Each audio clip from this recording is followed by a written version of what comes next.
Good morning. Today, let us see some application of random process in different ways. Random process is as many application in medical field in signal processing.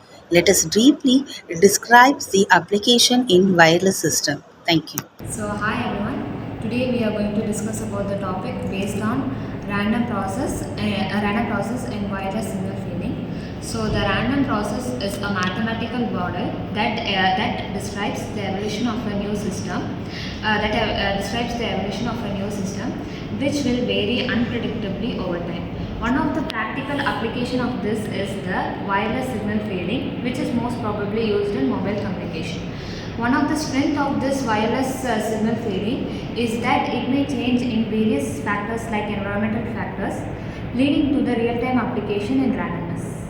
Let me talk about the background of random process. The signals are not following the direct path in wireless communication. The signals may cause the encounters, the obstacles like buildings, trees, and the lamp posts, etc. So, another problems, the phenomena.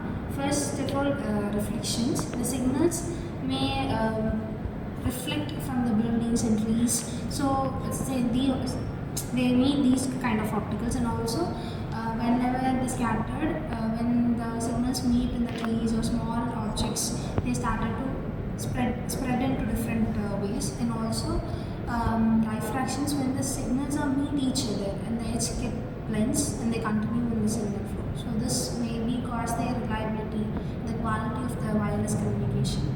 So that engineers use maximum like antennas, error directions, like signal processing to make the fluctuations in the stable connections. So I'm going to be talking about some of the random nature of this signal feeding. So signals, when it passes over time, it eventually fades.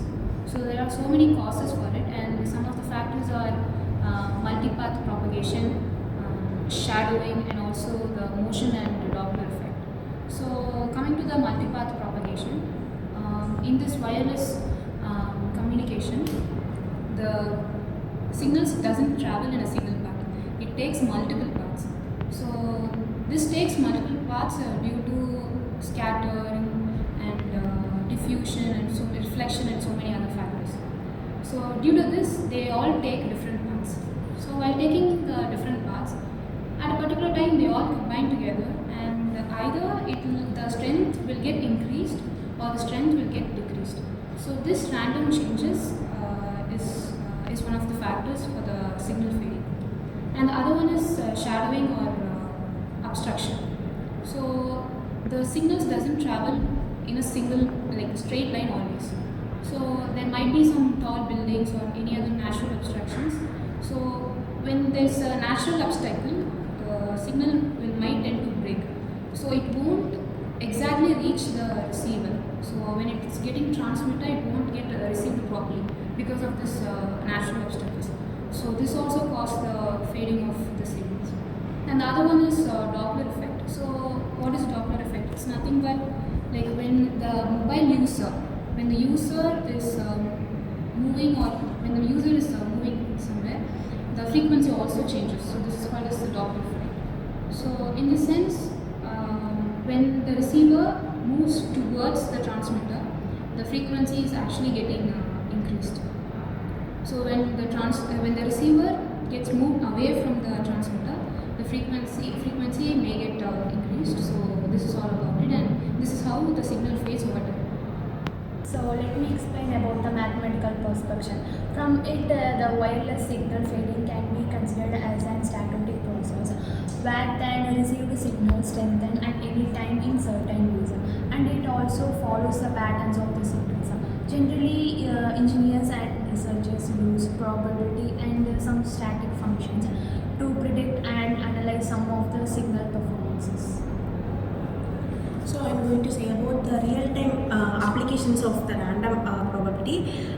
So it is used in improving the communications like telecommunications, and it will reduce the fluctuations in signals, and it also reduce the drop calls, and it can improve the communications like smartphones and telecommunications using this process, and it also used in that vehicles, and it was used in service process. So these are the real-time applications of random access. Let us conclude about the wireless signal feeding. The wireless signal feeding is a prime example of the random process when it plays the unsaturated key role. By analysis, modeling of these variation of the feeding signals, the engineers can build the more effective communication systems on mobile networking, more reliable and robust.